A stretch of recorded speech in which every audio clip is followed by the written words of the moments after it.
Es un gusto saludarlos nuevamente en este programa de entrevistas y opiniones. Nuestro tema de hoy es un tema internacional. Vamos a conversar con el doctor Luis Alberto Padilla.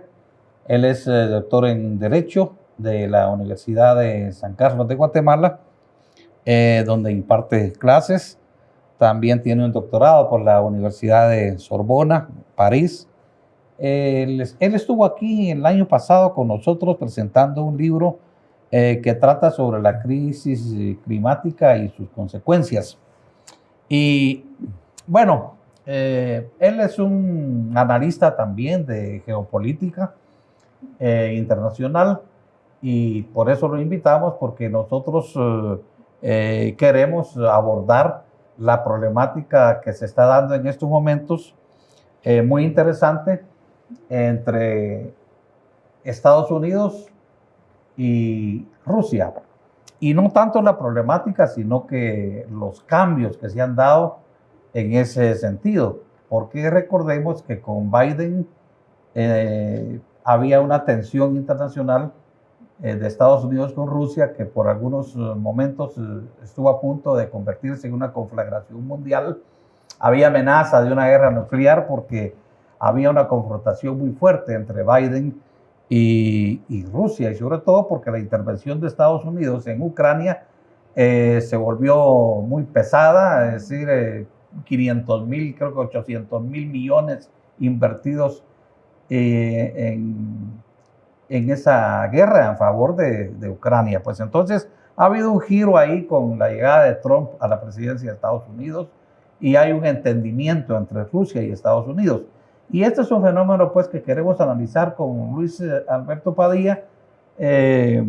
¿Cómo es que ha sido posible que después de pasar por un momento caliente de esa relación, se ha pasado a una relación menos tensa entre Estados Unidos y Rusia, al extremo de que el presidente Putin y Trump pues conversan telefónicamente, se reúnen sus equipos de trabajo y plantean soluciones a la crisis específica de Ucrania en estos momentos, aunque también creo que están abordando otros temas conflictivos a nivel internacional. Pero hay una nueva relación. ¿Cómo podemos entender este giro tan radical entre Estados Unidos, en la relación entre Estados Unidos y Rusia, Luis? Y bienvenido al programa. Sí, muchísimas gracias, Myron, por la invitación. Muy complacido de estar en este programa tan interesante que tenés, el búho, ¿no? Sí. Perfecto, muy bien. Por eso aquí lo tenemos de símbolo de sabiduría. Símbolo de sabiduría. Sí. Bueno, en todo caso, sí, la pregunta esa tiene una respuesta muy precisa. Digamos que la guerra esta entre, así lo dicen los medios, así lo dicen los medios de comunicación, y sobre todo en Europa, esa es la versión oficial. En Estados Unidos, obviamente también, una guerra entre Rusia y Ucrania provocada por la invasión del año 2022 de Rusia a territorio ucraniano. Pero en realidad se trata de una guerra, una confrontación bélica militar entre Rusia y Estados Unidos, por interpósita Ucrania. Porque Ucrania no tiene los medios, nunca los tuvo, para enfrentarse a una superpotencia mundial como lo es Rusia, que entre otras cosas hay que recordar que todo el armamento que posee, hablando en este caso de armamento convencional, tanques, cañones, artillería, fusiles de combate, helicópteros, aviones, drones, lo que sea, los fabrican ellos, los rusos. ¿Ah? Entonces es una potencia industrial militar también, mientras que del lado ucraniano no. ¿Ah? Bueno, tienen alguna pequeña industria, pero muy pequeña, sin el armamento que le han proporcionado los países de la OTAN y por supuesto Estados Unidos. Ya mencionaste esa cantidad estratosférica, gigantesca, que ahora Trump se llena la boca diciendo: les dimos esa plata y nos la tienen que devolver, o me lo pagan con tierras raras y con minerales, porque yo no se las voy a regalar. Entonces, del otro lado tienen que suministrarle armamento. Los analistas militares han señalado momentos en los que las tropas ucranianas se han quedado sin municiones porque se les acaban, se les agotan y no llegan con suficiente rapidez las municiones que se fabrican en Alemania o en Francia o en Estados Unidos. Los tienen que estar proveyendo de todo. Además de entrenamiento, les han dado tanques Leopard fabricados en Alemania, pero estos tanques Leopard hay que saberlos manejar y no es fácil. Les han dado aviones F-16, pero los F-16 necesitan por lo menos 1 año de entrenamiento para que un piloto ucraniano en este caso aprenda a manejarlos adecuadamente, apropiadamente. De lo contrario no se puede, claro. ¿Verdad? Sin la inteligencia militar que provee Estados Unidos, sobre todo, que viene de los satélites y de toda esa parafernalia de medios que posee Estados Unidos, sin esa inteligencia militar para saber a dónde exactamente apuntar con sus cañones, con su artillería o con lo que sea, o defenderse cuando sale una oleada de misiles o de drones para atacar a Ucrania, sin esa inteligencia militar no se podrían defender tampoco los ucranianos. De lo contrario, entonces la cuestión es clara en el sentido de que lo que hay es una guerra entre Estados Unidos y los países de la OTAN, que son la totalidad de países de la Unión Europea. No hay ninguno que no esté en la OTAN. ¿Cómo no? Ahora sí, debo enmendar mi error. Austria es el único porque es un país neutral, Austria, ¿verdad?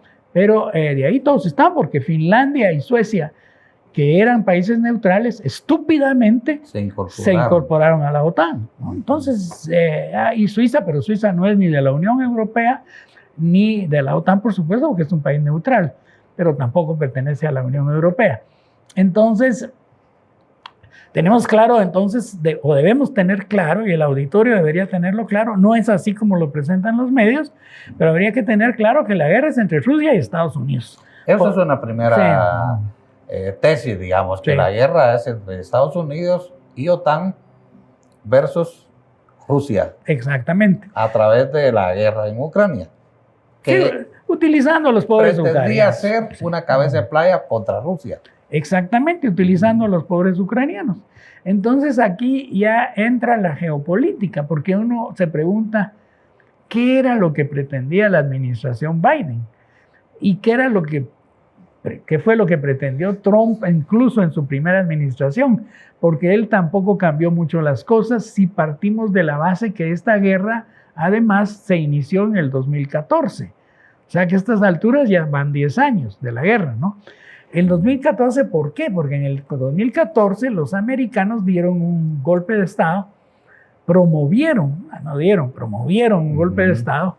Ahí está la famosa frase de la señora la tal Victoria Nuland, ¿verdad? Que ha estado en todos los gobiernos americanos desde la época de Clinton, en el Departamento de Estado, a cargo de los asuntos de Europa Oriental, que es de origen ruso, que está casado con un conservador, Robert Kagan se llama, que es también de origen ruso-judío de esa zona, ¿verdad? Que odian a los rusos y que promovieron ese golpe de Estado en el 2014, que cuando le preguntaron a la señora Nuland, le dijeron, mire, el embajador en una conversación telefónica, eso es célebre, ¿verdad? Le preguntaron que si ya todo lo del golpe que habían organizado y en fin, y las nuevas autoridades que iban a poner, algo como lo que pasó en Guatemala en 1954, con el golpe que le dieron a Arbenz, ¿no?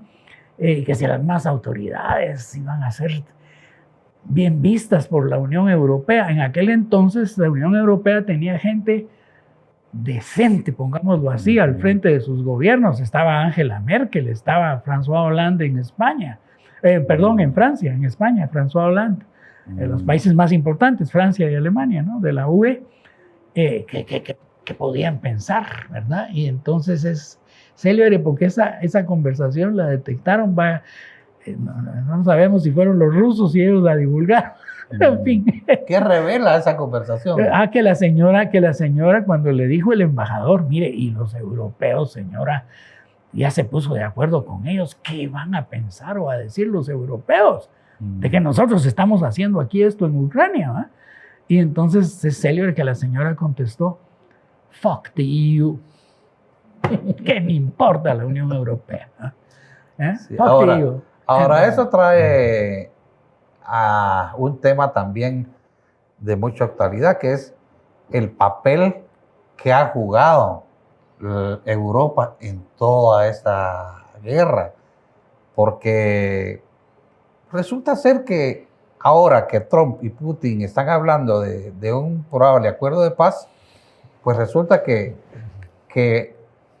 la más militarista resulta ser Europa, con las posiciones que tienen actualmente, que quieren seguir con la guerra y que quieren incluso meter tropa a Ucrania o seguir dotándole a Ucrania del armamento. ¿Por qué?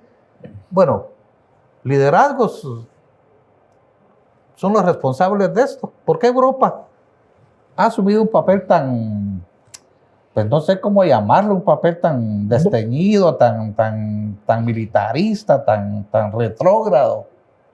Bochornoso, yo diría, Bochornoso, vergonzoso, sí. Porque realmente Europa, uno de los grandes méritos de la Unión Europea, yo diría, del proceso de integración europeo, que sí que los tiene, ¿verdad? Hay que reconocerlo.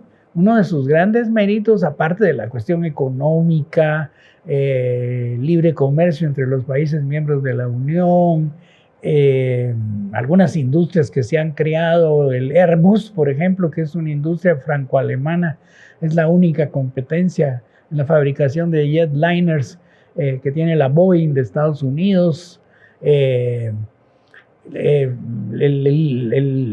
libre movimiento de personas que sean ciudadanos de la UE dentro de los países de la Unión Europea, etcétera, etcétera.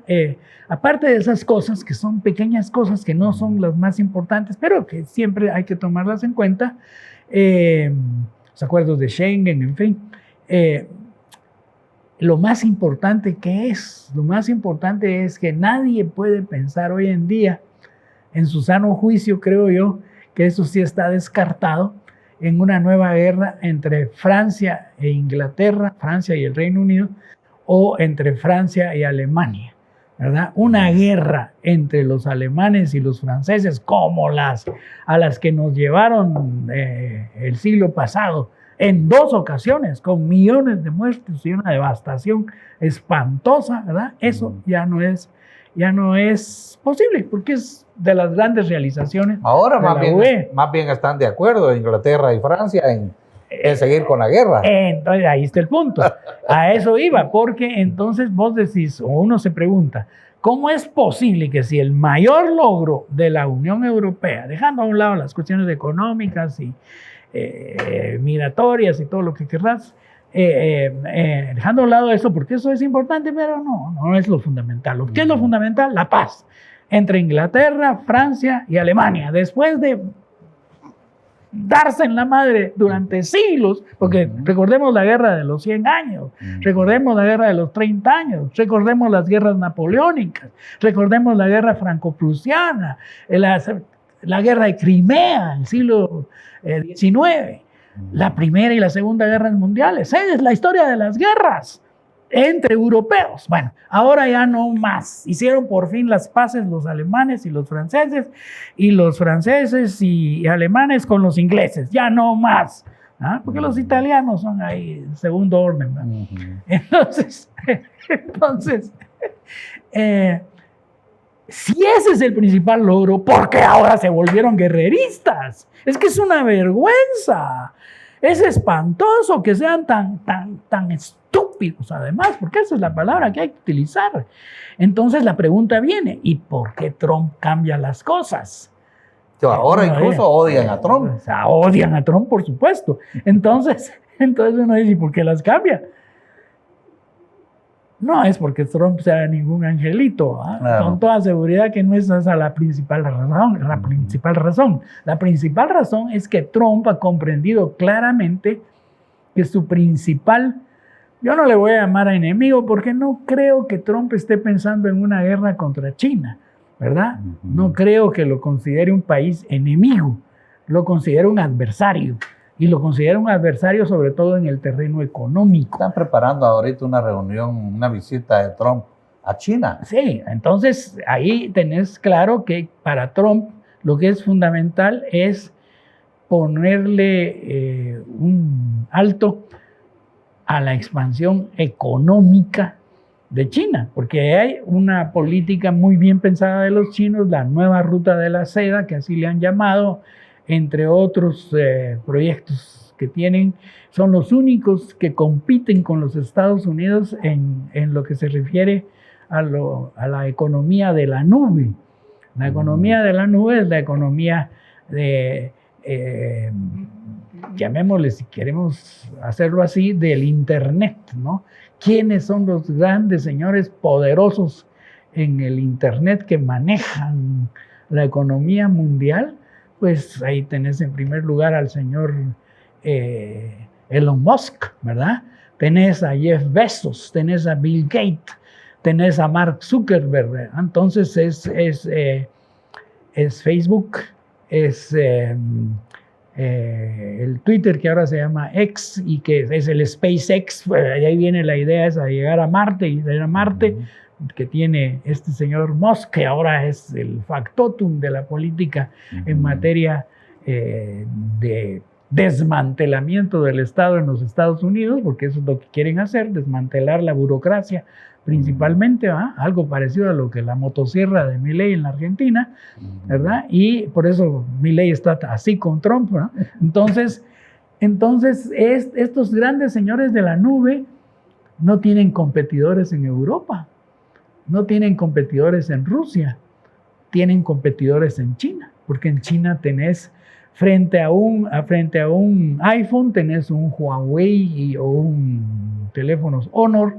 Frente a la industria automotriz, ahora veamos la cantidad de Changan y de automóviles chinos que hay en Guatemala. Y eso que no tenemos relaciones con China, ¿ah? Oficialmente. No tenemos relaciones, pero veamos el mercado, cómo está, estos pick-up Jack y todos estos son chinos. Me contaba un amigo que fue al auto show que está ahorita en estos momentos en el Parque de la Industria, que los mejores vehículos que se ven en esa feria son los vehículos chinos. Así es, y más competitivos en lo que se refiere a precios, ¿verdad? Con una tecnología de primera, sí, eléctricos, híbridos. Sí, absolutamente. De todo. Sí. Entonces le están ganando la partida en el terreno económico a Estados Unidos. Y como te digo, ahí tenés TikTok y tenés... son los únicos que se equiparan a Estados Unidos en la nube, ¿verdad? Entonces, en la nube, ¿qué es lo que está manejando el mundo hoy en día? El Internet y las comunicaciones, la inteligencia artificial.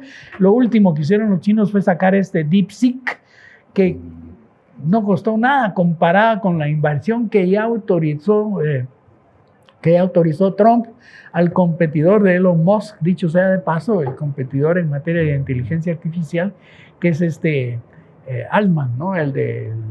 ¿Cómo se llama? El de DeepSeek, el del ChatGPT, etcétera, etcétera. O sea, que ahí están equiparados chinos y americanos en la competencia. Ya China es la primera economía mundial, eso es otra cosa que hay que tenerlo claro, porque uno de los grandes problemas de Trump es el déficit comercial, la desindustrialización de los Estados Unidos. ¿Pero por qué se han desindustrializado los Estados Unidos? Bueno, hasta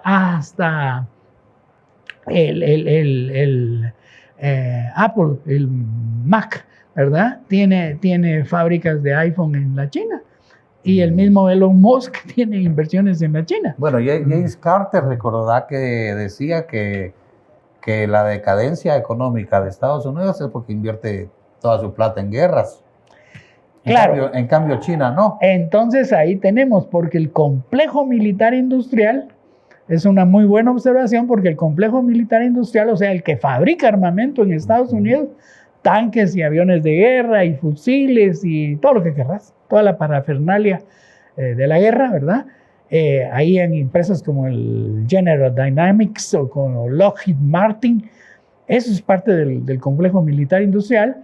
A ellos sí les beneficia una guerra, porque todo este dinero ahora que el Trump se llena la boca diciendo que son 300,000 millones que les dimos en tal fecha y en tal otra tanto, y en total es la suma que nos deben es esto y esto y esto, ¿verdad? Sí, pero esos 300,000 millones, de los 300,000 millones, 290,000 millones fueron para pagar las facturas de los armamentos que estaban llevando a Ucrania y con los cuales se estaban enriqueciendo y llenando los bolsillos las industrias armamentistas americanas del complejo militar industrial. Entonces, ¿qué llegó a Ucrania? Si es que llegó y si es que no se lo robaron en Ucrania. También es otra. Dicen que la mitad de la plata se la robaron. Llegaron 10,000 millones nada más. Sí.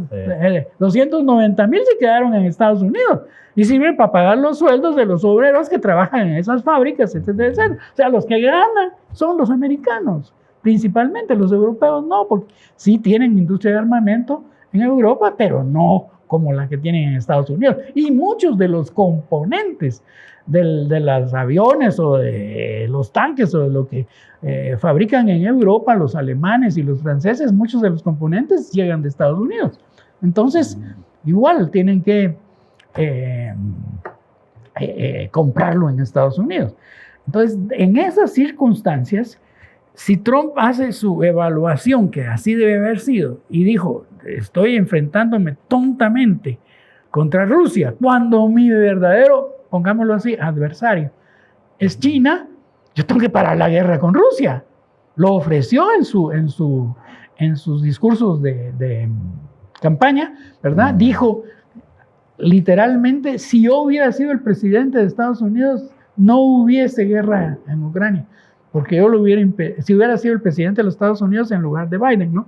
Yo hubiera impedido que se produjese esta invasión rusa, que era principalmente por la penetración de Estados Unidos en territorio bajo la influencia rusa, que es Ucrania, ¿verdad? Que nunca debieron haberlo hecho porque ya Putin se los había advertido. Eso es casus belli, eso va a ser motivo de guerra. Yo no voy a permitir que Ucrania se haga miembro de la OTAN. O no le creyeron o les importó un bledo lo que decía Putin, porque para ellos el negocio era hacer la guerra precisamente porque ahí iban a poner todo ese armamento, que además así lo prueban, así lo están probando, viendo cómo funciona, ¿no? En el enfrentamiento contra las tropas rusas. Pero ¿qué pasó? A pesar de que lo que buscaba Putin efectivamente era una operación militar especial, como le llamaron en Rusia. O sea, ¿qué era lo que querían los rusos? Los rusos querían penetrar rápidamente en territorio del Donbass, que es sobre todo el territorio de población rusa, rusófona, que ahí, y esto es una cuestión particularmente importante, porque de los tres componentes del Estado, que son territorio, población y gobierno, los tres componentes principales, porque la soberanía solo es un componente en los estados independientes, los 193 estados independientes, miembros de Naciones Unidas, y eventualmente un país como Taiwán, en donde a pesar de que no está en Naciones Unidas, sí es estado independiente, y eso es motivo de fricción con Estados Unidos, no se nos olvide, ¿verdad?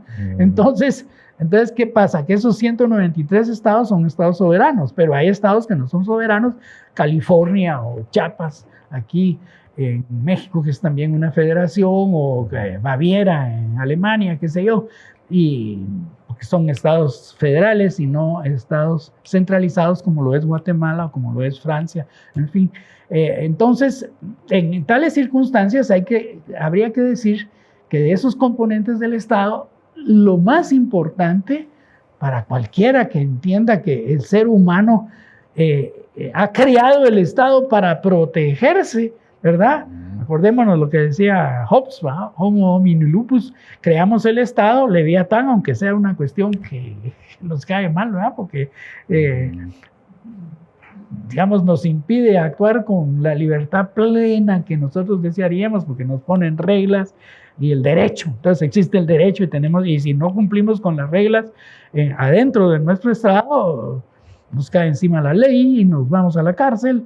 Entonces el Estado sirve para ordenar y mantener la situación de paz adentro de un territorio nacional y además para dar beneficios obviamente a los ciudadanos en materia de educación, salud, vivienda, trabajo, lo que está en todas las constituciones, y para eso pagamos impuestos. Y ahí está el Estado. Entonces lo más importante somos nosotros lo hemos creado. Incluso en las monarquías constitucionales hoy en día así se reconoce, porque los reyes y los príncipes que gobiernan en algunos países de Europa como España o Suecia, Noruega, Holanda, etcétera, Inglaterra, por supuesto, Reino Unido, son funciones simbólicas. El que manda es el primer ministro, o el jefe de gobierno, o el canciller federal, ya lo sabemos.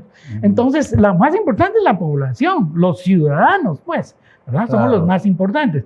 Entonces, si esto es así, ¿qué pasa si de pronto viene un Estado, como en este caso fue el Estado ucraniano, después del golpe de Estado del 2014, ese que mencionamos hace poco?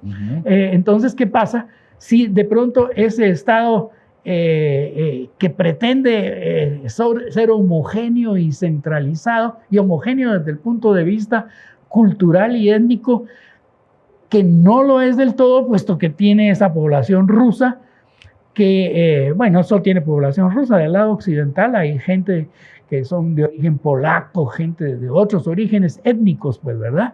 Entonces quiere oficializar el idioma ucraniano y que prevalezca sobre los idiomas locales. Entonces es como que si aquí en Guatemala de repente nos prohibieran hablar español, ¿verdad? Sí, no, ahí en esos territorios,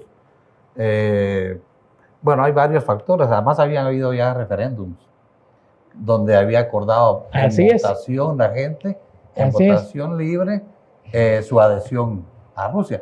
Pero en parte originado porque ya esa población estaba siendo atacada por el ejército ucraniano. Claro, porque no se querían someter a las decisiones de Kiev, ¿verdad? La capital. Incluso no solamente por el idioma, sino también por la religión, porque en la mayoría de la población rusa practica la religión ortodoxa rusa, que también el ejército ucraniano era algo que quería acabar, pues, ¿verdad? En esas zonas. Sí, es decir, fue algo que atacaron y a lo que la población se resistió. Y eso se tradujo en que ya dejaron de reconocer al patriarca de Moscú, que era como quien dice el papa, digamos, entre comillas, ¿verdad? Porque no es igual, es otro tipo de... Es decir, se parece mucho a la religión católica. La diferencia de los ortodoxos es que, bueno, los sacerdotes se pueden casar, por ejemplo, pero además no reconocen la autoridad del papa, ¿verdad? Tienen su propio patriarca. Y los ucranianos de Kiev desconocieron al patriarca de Moscú. Ahí tenés razón, ¿verdad? Y además en la parte occidental hay católicos, por ejemplo. Había otras religiones. Mucho hostigamiento a la población rusa. Sí, no solo hostigamiento. Habían pasado unas imágenes en donde las mujeres eran atacadas en las calles. No solo eso. Eran rusas. Entre el 2014 y antes de la famosa invasión u operación militar especial, murieron 14,000 personas por bombardeos, por ataques y por escaramuzas. Hubo masacres incluso. Claro. Entonces, han sido condenadas hace poco. Claro, entonces toda esta gente que finalmente son rusos, pues, ¿verdad? Así es de sencilla la cosa. Eso lo ha dicho Lavrov, porque eso sí lo dijo Lavrov. Dijo, de los componentes del Estado, si lo más importante es la población, es la gente, son los ciudadanos, entonces nuestro deber como rusos es proteger a nuestra gente. ¿Y por qué?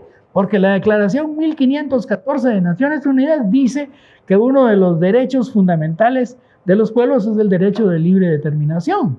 Entonces, frente al derecho de integridad territorial al que todos los estados tienen que todos los estados lo tienen, ¿verdad? Derecho de integridad territorial, y que no les quiten parte de su territorio a través de una invasión y todo esto, sí, pero también frente a ese derecho que es superior, sino el derecho de libre determinación. Y si la gente nos está diciendo, nos están atacando porque hablamos ruso y no nos dejan hablar en ruso, entonces queremos la protección de Rusia. ¿Ah? Vamos a tener un receso y volvemos para conversar un poco sobre la posición de los europeos en este contexto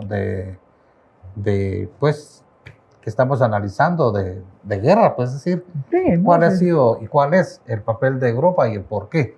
Vamos a regresar en un momento. Estamos conversando con el doctor Luis Alberto Padilla sobre la situación internacional.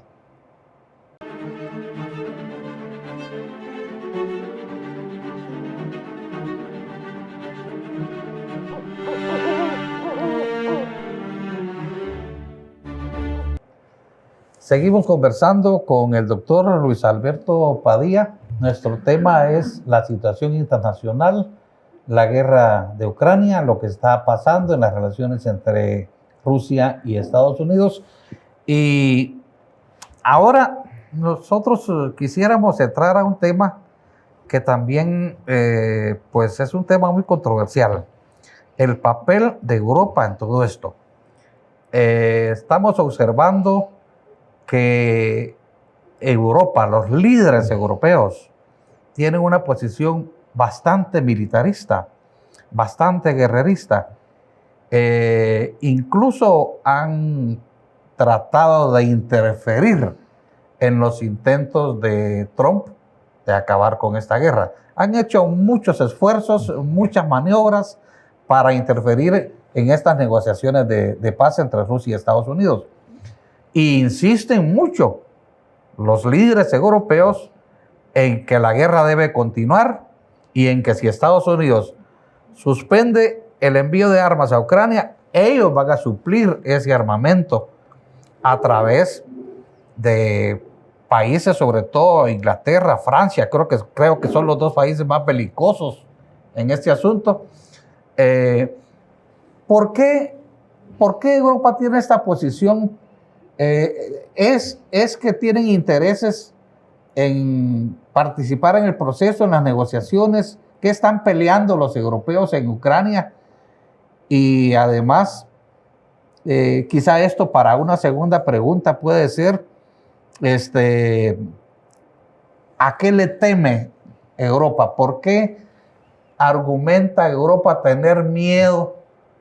¿De quién tiene miedo Europa? Incluso los líderes europeos hablan actualmente de que se van a rearmar, ya que Estados Unidos amenaza con retirarse de la OTAN. Entonces ellos dicen, nos quedamos sin protección. Pero ¿a qué le teme Europa? ¿Por qué ese esfuerzo en invertir en sus ejércitos actualmente, como lo están planteando, en su propia defensa? Ya que Estados Unidos ya desconfían de la defensa que puede hacer Estados Unidos de ellos, de los europeos. Pero ¿a qué le teme Europa? ¿Quién es el enemigo de Europa? ¿O quién puede atacar a Europa? ¿Será que Rusia? ¿Por qué crees que Europa tiene esta actitud de esa fobia antirrusa? Sí, bueno, en primer lugar yo diría que hay que tener presente que se trata de los gobernantes actuales europeos, ¿no? No sé cómo anda la población europea, aunque, mira, cualquier población del mundo, y eso es así aquí en Guatemala, en Argentina, en Estados Unidos, en donde uno quiera, los medios de información, más aún ahora que eso está en manos de las redes sociales y de todos los mecanismos del Internet, que te mandan solo lo que vos querés saber y no te mandan opiniones divergentes, etcétera. Podría ser, aunque encuestas yo no conozco en la población europea, que digan qué porcentajes de la población apoyan a la guerra y a sus y a sus gobernantes y qué porcentaje de la población la rechaza o está en contra.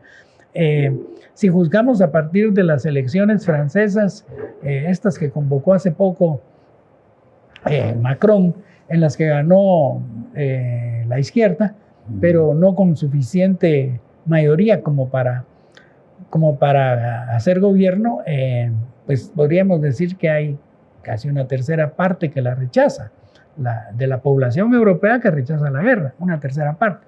Pero las dos terceras partes o no se pronuncian o están en favor. Entonces uno dice, qué raro este asunto, ¿no? Y luego está la posición de los mismos europeos. ¿A qué le temen? Como me preguntaste, ¿cuál es la amenaza que ellos visualizan? Bueno, puede ser que uno se crea sus propias mentiras. Pues Goebbels, el famoso Goebbels, el autor de toda la maquinaria de propaganda nazi, decía, miente, que al final la mentira se convierte en verdad, fake news, ¿no? Noticias falsas. Trump es un especialista en eso. Trump dice cualquier mentira y finalmente se la creen. Y la gente votó por él y sí ganó con mayoría, ¿no? Ahora, en la anterior elección, eso era dudoso, la que ganó con Hillary Clinton y la que perdió con Biden también la perdió, pues, no la ganó, pero ahora sí la ganó y con mayoría amplia, ¿no?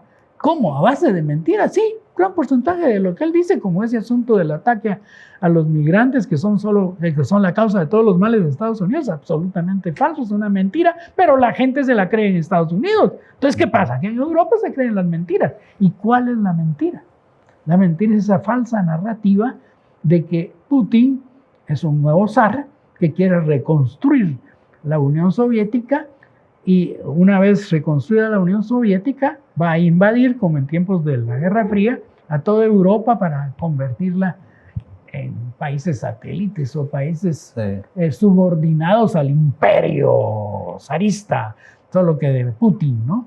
Eso es absolutamente falso, por razones eminentemente relacionadas, de nuevo aquí los componentes del Estado, población, territorio, gobierno, ¿no? Entonces, población.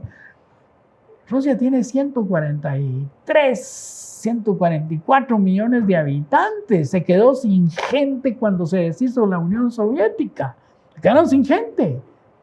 En el territorio más grande del mundo son 17 millones de kilómetros cuadrados. El doble del territorio de Estados Unidos, el doble del territorio de China, el doble del territorio de Canadá, los países más grandes del mundo. Entonces, cualquiera puede decir sí, pero parte de ese territorio son los hielos del polo, la tundra que bordea el océano glaciar ártico, de acuerdo, y ahí es difícil vivir, pero sí se puede vivir, y ahí están los recursos. Y además hay población originaria que habita en esos territorios, que son los indígenas de Rusia, pongámoslo así, que tienen autonomía, porque Rusia es una federación, recordémoslo. Pero en todo caso, en un territorio tan vasto, con tan pequeña población, ¿cómo demonios se va a enfrentar Rusia contra los 500 millones de habitantes que hay en la Unión Europea? Si incluimos a Inglaterra, si incluimos al Reino Unido, o incluso, porque enfrentarse a Europa significaría, siendo la OTAN, que todavía está ahí, ¿no? Parte de la OTAN, enfrentarse a Estados Unidos. 332 millones de habitantes. Entonces, 145 millones por razones con armas convencionales. Estamos hablando de armas convencionales, ¿no? Con armas convencionales. Entonces, con armas convencionales es imposible. Es imposible, porque ¿cómo reemplazar las bajas a la hora de combates con armas convencionales? Por eso ahí venía la cuestión de la guerra nuclear, porque Rusia solo hubiera podido enfrentarse... No, está bien. Sí, está bien. Solo hubiese podido enfrentarse a los europeos y a Estados Unidos utilizando armas nucleares para defenderse, pero no para atacar, porque ¿qué sentido tiene atacar y destruir Europa o destruir Estados Unidos? Es algo insólito lo que está pasando, porque, por ejemplo, la Unión Europea acaba de suspender a un candidato en Rumania, sí, porque según una encuesta que ellos mismos hicieron, era de tendencia prorrusa. Siendo de derecha. Le prohibieron participar en las elecciones. Sí, es cierto. Y no solo en Rumania, en Georgia hicieron lo mismo, que es un país del Cáucaso, porque se han ido a meter a todo lo que eran las antiguas repúblicas soviéticas. Y odian al presidente de Hungría, Víctor Orbán, porque que es otro conservador de extrema derecha, pero quiere la paz con Rusia, no está dispuesto a seguir. Pero esto lo consideran traidores en el Parlamento Europeo. Lo cual es ridículo. Entonces uno dice, ¿qué pasa? ¿Están casados con esa falsa narrativa? ¿Por qué están casados con esa falsa narrativa? ¿Son tontos? ¿O es que efectivamente lo que dice Goebbels así funciona, no? Bueno, los factores que señalas... Miente que terminarás por creerte tu mentira. Los dos factores que señalas creo yo que son fundamentales. Uno es la parte mediática. Es decir, los medios de comunicación controlados o por grandes corporaciones o por los gobiernos, porque ahora los gobiernos también tienen sus medios de comunicación, incluso las grandes agencias de inteligencia y de seguridad de los gobiernos tienen sus propios medios. Entonces y muchos periodistas también que se casan con ese tipo de narrativa y van a la fuente. ¿Cuál es su fuente principal? El gobierno. Y entonces reproducen la versión oficial, los puntos de vista oficiales. Y la otra parte, pero la otra parte que a mí me desconcierta un poco es la posición de los partidos. A mí no me gusta usar mucho el concepto de izquierda, pero al final son partidos de izquierda, considerados de izquierda. Starmer en la Gran Bretaña. En la Unión Europea los partidos de izquierda también se volvieron guerreristas. Y el SPD alemán, sí, exactamente. Sí. Entonces yo creo que eso...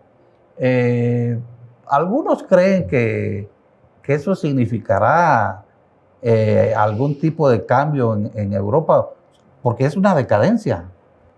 Todo el mundo lo ve como una decadencia. Es que así es, tanto Europa como Estados Unidos están en decadencia, esa es la realidad. Y están en decadencia, ya lo dijo este famoso autor francés que se llama Emmanuel Todd, que acaba de publicar un libro que se llama La derrota de Occidente. La défaite de l'Occident en francés, la derrota de Occidente, porque dice que están en decadencia. Ahora, no vamos a entrar a eso porque nos llevaría por otro camino la decadencia y cómo se explica la decadencia, que es lo que hace Emmanuel Todd en este libro, que es muy recomendable para el teleauditorio. Ya está publicado en español, creo que lo pueden comprar en la Sofos, que es la librería más conocida de aquí de Guatemala. Derrota de Occidente, acuérdense, el apellido es Todd con T-O-D, ¿verdad? Él habla de eso. Pero el asunto que más nos interesa ahorita es qué pasa en este momento cuando Trump viene y decide negociar directamente con Estados Unidos, con Rusia, negociar directamente con Rusia e ignorar a los europeos. Eso es lo que los puso furibundos, furibundos, y no solo a los europeos. El zipizape que tuvo Zelensky en la Casa Blanca con Trump fue por eso. Porque en un momento dado, a pesar de que habían llegado a un entendido, de repente le salió con que, mire, o usted nos da garantías de que los rusos no se van a apoderar de nuestro país y lo que queremos ahí es presencia de tropas europeas, o todo lo que hemos hablado no vale, ¿verdad? Bueno, ya se retractó de eso. La segunda reunión en Arabia Saudita fue porque justamente Zelensky llegó a decir, no, está bien, ahí tienen ustedes los minerales, en pago del dinero que nos dieron se los vamos a dar. ¿Quieren ustedes un alto al fuego? Está bien, estamos de acuerdo. Ya previamente había habido la otra reunión en la que estuvieron los dos ministros de Exteriores, el ruso y el americano, ¿no? Marco Rubio y Lavrov, en Arabia Saudita también, que no es por casualidad, porque ahí viene todo el tema del petróleo, pero en todo caso, en esa reunión se acordó que iba a haber, que sí se les iba a dejar una participación a europeos y a la misma Ucrania, después de que Estados Unidos y Rusia se hubieran puesto de acuerdo sobre los asuntos principales, uno de los cuales es el tema del cese del fuego. Ahora, el cese del fuego es un tema muy controversial en este momento, porque yo creo que de alguna manera en eso salió ganando Zelensky, aunque parezca extraño, y los europeos, porque colocaron a Rusia en una posición difícil. Porque aquí la gran pregunta que debe hacerse es a qué se debe también que Trump diga en un momento dado, esta guerra ya no la debemos continuar, estamos gastando mucha plata y no nos conviene porque nuestro enemigo adversario principal es China. Entonces paremos esta guerra. ¿A qué se debe? Entre otras razones porque Rusia ya derrotó a la OTAN y ya derrotó a Estados Unidos. Es decir, esa guerra ya la ganó Rusia. Por tanto, en lugar, como lo pasó también en Afganistán, pasó también en Vietnam. Entonces mejor hacemos un acuerdo de paz y nos salimos de esto porque no la vamos a ganar. A no ser que usemos armas atómicas, pero eso ya es otro cantar, ¿no? No, entonces con armas convencionales no podemos. Sí. Así es que y no nos vamos a meter en una guerra atómica porque es la destrucción de la humanidad. No, a eso no vamos, es mal. Destrucción mutuamente asegurada es una locura. No vamos ahí. Entonces, negociemos rápido, ¿eh? Paremos, alto al fuego. 30 días, cuando los otros están ganando. Cuando los otros están ganando, ellos tienen que terminar de sacar a los que se les fueron a meter en Kursk. Pero Rusia no se babosea, porque Rusia les dijo sí, pero no cayó en la trampa, porque yo creo que lo que buscaban era que Rusia les dijera, no aceptamos. Y entonces feliz Europa metiéndose a Ucrania. Ahora Rusia les dijo, sí, negociamos 30 días, pero con otras condiciones con las cuales Rusia sí aceptaría firmar, ¿verdad?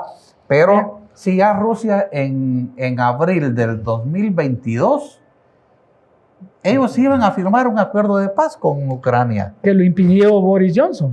Los ingleses dijeron, no lo firmen, ¿verdad? Y entonces, en estos momentos, pues, ya algunas cosas indican pues, que las negociaciones probablemente prosperen, porque hay algunas cosas que ya fijaron. Una es que Rusia no se retira de los territorios principales ocupados. Otra que anexionados, ya están anexionados. Sí, que ya están, eso no entra en la negociación. No entra en la negociación, de plano no. Y luego que Ucrania no entra a la OTAN, que ya lo reconoció el propio... El mismo Marco Rubio lo dijo. Eso ya y yo creo que esas son las cosas principales, pero faltan negociaciones muy delicadas, muy complejas, como es, por ejemplo, la desmilitarización de Ucrania, porque de nada sirven que se firmen acuerdos de paz si el ejército ucraniano no se va a tocar, porque recordemos que el ejército ucraniano está controlado por la OTAN. Y por fuerzas nazis. Además, ideológicamente. De extrema derecha. Derecha. Y yo creo que cualquier gobierno que asuma, en lugar de Zelensky, post-acuerdos, a la semana le dan golpe de Estado los militares de extrema derecha. Entonces, digamos que a mediano y largo plazo vienen procesos que no son tan fáciles de resolver. Es que ahí es que en eso va a consistir la negociación. Pero el asunto es que va a ser una negociación bilateral Washington-Moscú. Esa es la gran diferencia. Eso es lo que tiene furibundos a los europeos. Por eso ellos están en el plano de que para ellos es una humillación. Bueno, si yo fuera el presidente de Francia o este señor nuevo que va a subir de canciller federal en Alemania o el mismo Starmer, porque no se te olvide que después de ese zipizape que tuvieron en la Casa Blanca, Zelensky con Trump, viajó a Inglaterra para ser recibido Zelensky por el rey Carlos III. O sea que era una manera de vengarse de Starmer diciéndole, mire, nosotros no estamos de acuerdo con usted, implícitamente. Y es que Europa ya prácticamente no cuenta. Y no cuentan, eso los tiene furiosos. No cuenta porque el mundo ha cambiado, ha dado un giro. Ahora es China, Estados Unidos, Rusia. Es tripolar, exactamente. Ese es el mundo ahorita. Y entonces Europa ahorita ya no cuenta. No cuenta. Y sobre todo por el papel que han jugado. Ellos han adoptado esa posición un poco frente a sus electores, frente a su propia ciudadanía, de decir, vamos a invertir en defensa entonces, aunque no exista la amenaza rusa, ¿verdad? Porque es falsa, pero vamos a invertir en defensa para tener nuestro propio ejército poderoso y prescindir del paraguas norteamericano. Que bueno, eso desde el tiempo de De Gaulle lo propuso, ¿ves? En aquel entonces fue cuando Francia se dotó de su propio armamento nuclear, ¿verdad? A lo cual se oponían los Estados Unidos. Y De Gaulle, que no se te olvide, echó a la OTAN de París, lo sacó y se salió de la OTAN en tiempos de Gaulle. Después regresaron, pero ya habían sacado a la OTAN. La OTAN se instaló en Bruselas por esa razón, porque De Gaulle les dijo, fuera de aquí, yo voy a crear mi propia Force de Frappe, así le llamó, fuerza de golpeo, nuclear. Y es el único país que la tiene, Francia, de la Unión Europea, porque Inglaterra ya no está, también lo tiene. Pero ya no están los ingleses, ¿no? Entonces el único país europeo que tiene armas nucleares es Francia, propias, ¿verdad? Propias. Porque hay armas que probablemente llevaron ahora con motivo de este enfrentamiento con Rusia, pero ya ese es otro tema. En todo caso, los europeos por eso están también insistiendo en aumentar el gasto de defensa, aunque también ahí cumplen de manera, yo diría que directa, las órdenes de Trump, porque el Trump les dijo, yo les he pagado a ustedes la defensa a través del gasto que nosotros hacemos en la OTAN y ustedes ponen muy poco o aumentan el presupuesto de defensa a 3 y hasta 5%, les dijo, o yo ya no voy a dar la plata para que se mantenga la OTAN. Eso dijo Trump. Y Trump realmente ya no quiere a la OTAN. Esa es otra cosa. Que Trump, puesto en el plano que está de una pelea geoeconómica con China, ya no geopolítica, y no se te olvide que sí, a nivel geopolítico, el mundo de hoy en día es tripolar, es China, Rusia y Estados Unidos, tripolar. Pero a nivel geoeconómico, el mundo es ya multipolar porque ahí están los BRICS, ¿verdad? Y los BRICS, detrás de los BRICS está China, está Rusia de nuevo, está la India, está Brasil, está Sudáfrica y todos los que ingresaron. Cosa que ya Estados Unidos acaba de reconocer, pues que, ¿verdad? Reconociendo, sin decirlo, que ya su hegemonía ya se acabó. Sí, efectivamente. ¿Verdad? Además nunca la tuvieron. Ellos lo que buscaban era hegemonizar a todo el mundo, ¿verdad? Pero lo que decía Bersinski, pero nunca la tuvieron porque nunca pudieron dominar ni a China, ni a Rusia, ni a la India. A los países grandes no han podido, hasta países como Irán, pues, Irán nunca lo han podido dominar. Aquí en nuestro propio continente, subcontinente, tenemos a Venezuela y a Cuba, y hasta la misma Nicaragua. Hasta la misma Nicaragua que se pararon y dijeron aquí nos mandan ustedes, ¿no? Sí. Entonces, esta hegemonía nunca la han tenido. Brasil, por supuesto, tampoco, ¿verdad? Excepto en el tiempo de Bolsonaro, pero no duró mucho. Pero no habían dado su brazo a torcer. Ahorita hasta hace poco sí ya dijeron, Marco Rubio dijo que ya el mundo es multipolar y ellos lo aceptan. Sí, pues, y mira México, la misma Claudia Sheinbaum, realmente mis respetos, una mujer fantástica, ¿no? Pues muchas gracias al doctor Luis Alberto Padilla por habernos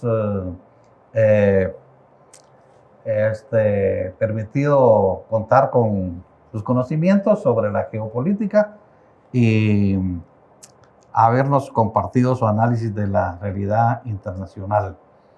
¿Querés agregar algo?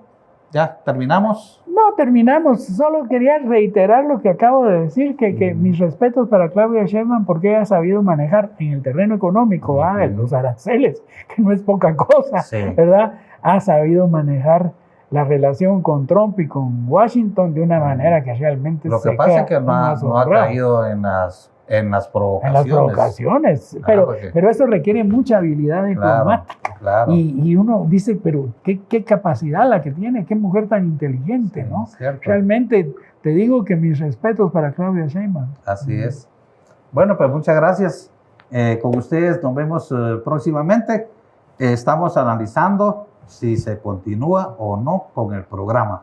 Pero por ahora agradecemos mucho al doctor Padilla por habernos acompañado. Hasta luego.